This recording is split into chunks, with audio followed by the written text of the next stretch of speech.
ఏంటి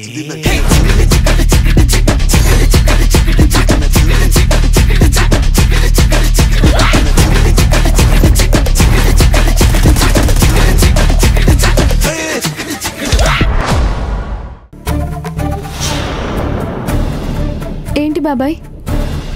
నిన్నిలా చూస్తుంటే చాలా బాధగా ఉందమ్మా. ఏమైందమ్మా? నవ్వుతూ ఉండే నిన్ను ఇలా చూడలేకపోతున్నానమ్మా.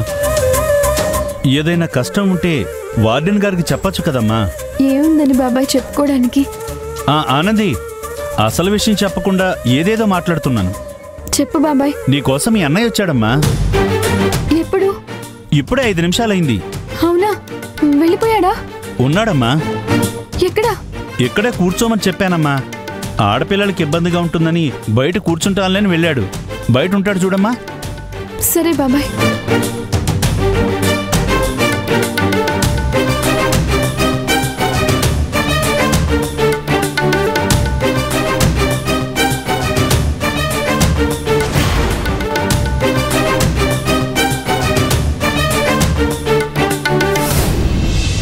అన్నయ్య, ఎలా ఉన్నావమ్మా?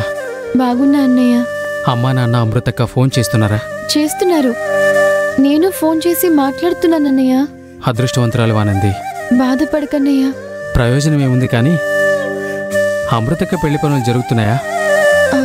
జరుగుతున్నాయి. నాన్న ఎప్పటికప్పుడు అన్నీ వివరంగా చెప్తున్నారు. పెళ్లి సమయానికి నేనెందుకొచ్చిన నగలు తాకట్టులోంచి విడిపించి తెచ్చిస్తానానంది. ముఖ్యంగా ఈ మాట చెప్పడానికి వచ్చాను.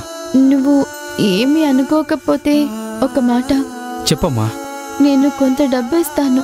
ఆ నగలు తాలూకా వడ్డీ కట్టేస్తావా? నేను కట్టేశాను కదా. అవునా? ఎప్పుడు కట్టావు? వారమైంది. నీ సంపాదనే అంతంత మాత్రంగా ఉంది. నేనిచ్చేదాన్ని కదా. తొందరపడి ఎందుకు కట్టావు? తప్పు చేసింది నేనైతే ఆ భారం నువ్వు మోయడం ఎందుకమ్మా? కొడుకునేవాడు ఎలా ఉండకూడదు అనడానికి నేనే ఉదాహరణ. కాలం రోజులు మారుతున్నట్టు ఇప్పటి పరిస్థితులు కూడా మారుతాయన్నయ్య. నగలు విడిపించడానికి నేను కూడా డబ్బు సర్దుతాను. విడిపించేద్దాం. నాకొక సందేహం. ఏంటి? ఇప్పుడు ఆ నగలు తాకట్టు నుంచి విడిపించి తీసుకెళ్లి అమ్మా నాన్నకి ఇస్తావు, బానే ఉంది. అశోక్ ఎత్తికెళ్ళిన నగలు ఎలా వచ్చాయని అడిగితే ఏమని చెప్తావు? అలాంటి నగలే చేయించాను అని చెప్తాను. నమ్ముతారా? నమ్మించాలన్నయ్య, తప్పదు. నీకా ధైర్యం ఉంటే సరే, అలాగే చెయ్యి. ఇంకో మాట చెప్పన్నయ్యా. నా వలన మీ ప్రేమకి ఆటంకాలు అడ్డంకులు వస్తున్నాయని నువ్వు భయపడుతున్నావుంటగా? నేనా? అలా అని ఎవరు చెప్పారు? ఎవరో చెప్తే నేనెందుకు అడుగుతాను? అశ్వినే చెప్పాడు. అలాంటి భయాలేం పెట్టుకోక ఆనంది. ప్రేమ మత్తులో నేను వాళ్ళకి చేసింది ద్రోహం. కానీ నీ ప్రేమ అలాంటిది కాదు కదా. పెద్దవాళ్లకు చెప్పి వాళ్ల అంగీకారంతోనే మీ ప్రేమ పెళ్లివైపు అడుగులు వేస్తుంది. ఎట్టి పరిస్థితుల్లో మీ ప్రేమకి హాని జరగదు. ఆనంది, వింటున్నావా? అమృతక్క పెళ్లిలోనే అశ్విన్ చేయి పట్టుకొని తనని ప్రేమిస్తున్న విషయం అమ్మా నాన్నలకి చెప్పు. అశ్విన్తో పాటు వాళ్ళ అమ్మగారిని కూడా తీసుకువెళ్ళి చెప్పు. అప్పుడే ఆవిడ మన అమ్మా నాన్నల్ని ఒప్పిస్తారు. అమ్మా నాన్నకి నీ గురించి తెలుసు కాబట్టి నీ నిర్ణయానికి ఎదురు చెప్పరు. మీ ప్రేమకి పచ్చజెండా ఊపుతారు. నీ మనసు పాలలాంటిదే. నీకంతా మంచే జరుగుతుంది. కాబట్టి ఎలాంటి దిగులు పెట్టుకోకు. అక్క పెళ్ళికి నేను రాగలనో లేదో, ఆ పెళ్ళి చూడగలనో లేదో నాకు తెలీదు. కానీ నీకు అశ్విన్కి జరగబోయే పెళ్ళి ఖచ్చితంగా నా చేతుల మీదుగా జరిపిస్తాను. ఇది జరగాలని ప్రతిరోజు ఆ దేవుణ్ణి ప్రార్థిస్తాను. ఇప్పుడు ఎందుకన్నయ్య ఆ మాటలు? ముందు అక్క పెళ్లి కానివ్వు. అదే చెప్తున్నాను. అక్క పెళ్లి సమయంలోనే మీ ప్రేమ విషయం కూడా అమ్మా నాన్నకి తెలియాలి. అశ్విన్ ఆలోచన కూడా అదే. బాగా ఆలోచించు.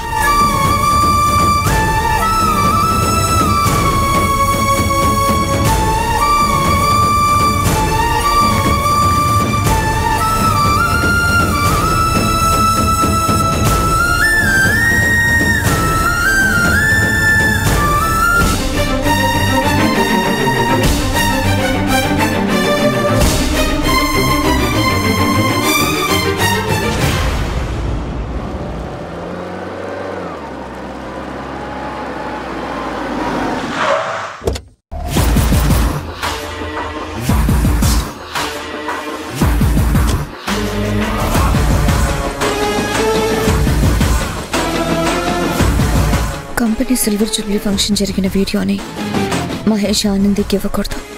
అలా ఇవ్వకుండా ఉండాలంటే నేనే ఏదో ఒకటి చేయాలి. Rangayya, yes madam. మహేష్ ఇంట్లోనే ఉన్నాడా? లేదు మేడం, సార్ ఇంకా రాలేదు. మరి ఎవరున్నారు? పార్వతి మేడం, రాజశేఖర్ సార్ ఉన్నారు.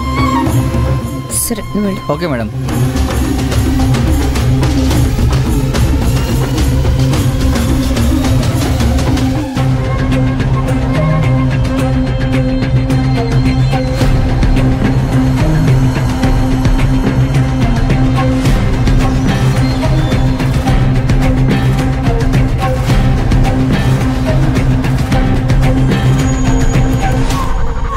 ఆంటీ అంకుల్ ఉన్నారని వాచ్మెన్ చెప్పాడు. మరెవరూ కనిపించరేంటి? సర్లే, ఇది ఒకందుకు మంచిదే. స్ట్రైట్గా వచ్చిన పని చేసుకుని వెళ్ళిపోవచ్చు.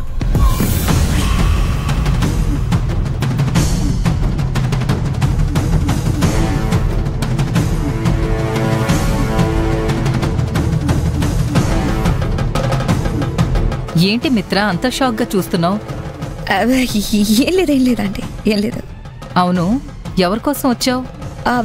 మహేష్ కోసం కాదండి, అంకుల్ కోసం కాదండి, మీకోసమే వచ్చాను. మహేష్ కోసమే వచ్చానని డైరెక్ట్ గా చెప్పొచ్చు కదా. అవును, మహేష్ ఇంటికి ఎప్పుడు వస్తాడో చెప్పాడా ఆంటీ? నువ్వు ఆఫీస్ నుంచే వస్తున్నావు కదా. అవును. మరి ఆ మాట నన్ను అడుగుతావేంటి? మహేష్కి ఏదో పనుందని బయటకు వెళ్ళాడు, అందుకే ఇంటికి ఎప్పుడు వస్తాడు అని మీకేమైనా చెప్పాడు అని అడిగాను. ఏమైనా చెప్పాడా ఆంటీ?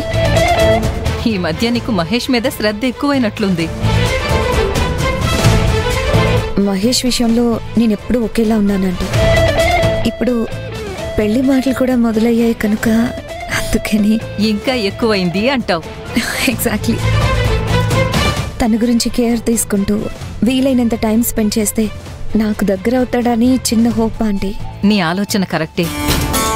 ఇన్నాళ్ళు నిన్నొక ఫ్రెండ్గా మాత్రమే చూసిన మహేష్ లైఫ్ పార్ట్నర్గా చూడాలంటే నువ్వు తన మీద కాన్సన్ట్రేషన్ చేయక తప్పదు. ఇఫ్ యూ డోంట్ మైండ్, ఇంకొక అడ్వైస్. చెప్పండి ఆంటీ.